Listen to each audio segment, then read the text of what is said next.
India में 45 plus industries and 200 plus sectors है।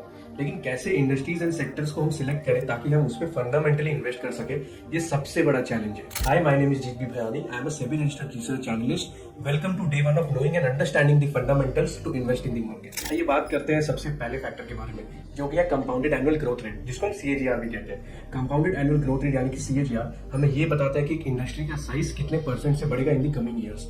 जितना ज्यादा CAGR, उतना ज्यादा उस इंडस्ट्रीज के उन कंपनीज की वैल्यूएशन बढ़ने की प्रोबेबिलिटी ज्यादा रहेगी। ये CAGR डिपेंड करता है ओनली एक फैक्टर के ऊपर, that is demand of an industry in the future. अब बात करते हैं सेकंड मोस्ट इंपॉर्टेंट फैक्टर के बारे में, जो कि है इंस्टीट्यूशनल इन्वेस्टमेंट। इंस्टीट्यूशनल इन्वेस्टमेंट बहुत लोगों को पता होगा, लेकिन उन्हें ये नहीं पता कि इसका राइट तरीका क्या है समझने का।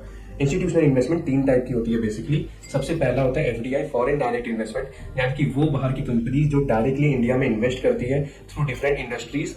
वो क्या करती है, यहाँ पर इंडिया में आती है, अपना बिजनेस ऑपरेशंस मैनेज करती है, एम्प्लॉयमेंट जनरेट करती है। उसके बाद आते हैं फॉरेन इंस्टीट्यूशनल इन्वेस्टर्स यानी कि FIIs। ये वो सारे फॉरेन कंपनीज होते हैं जो इंडिया में आकर बिजनेस नहीं करते, बट डायरेक्टली यहाँ के स्टॉक्स यानी कि इक्विटीज को खरीद लेते हैं। सबसे बड़ा डिसएडवांटेज FIIs का ये होता है कि वो कभी पैसे को लिक्विडेट कर सकते हैं अपने शेयर्स को बेचकर। इससे इंडियन मार्केट यानी कि कोई भी मार्केट्स को नेगेटिवली इंपैक्ट होता है। अब मैं बात करूं द पर्सपेक्टिव अबाउट दिस।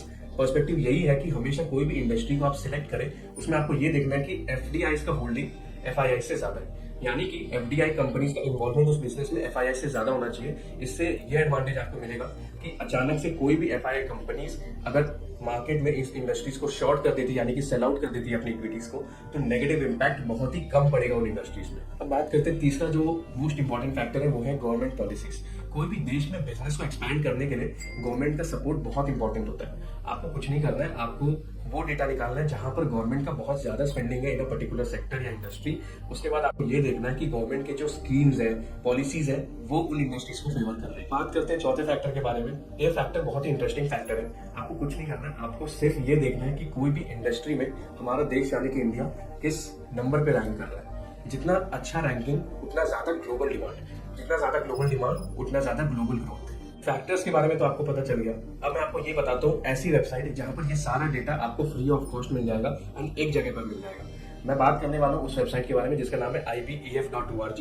ये वो वेबसाइट है जहां पर आपको FDI investment, FII investment, government schemes, CAGR, growth rate, everything, each and every data आपको मिल जाएगा।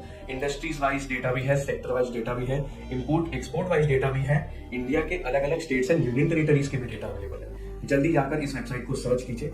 एंड और एक चीज, अगर आपको और इन डेप्थ इंडस्ट्री डेटा को एनालाइज करना समझना है तो कुछ नहीं करना, आपको मेरे YouTube चैनल पर जाना है एंड YouTube वीडियो देखना जो यहाँ पर दिया हुआ है। इसके लिंक्स आपको कमेंट बॉक्स में मिल जाएंगे। आपको कुछ नहीं करना, बस कमेंट में लिखना है YT लिंक।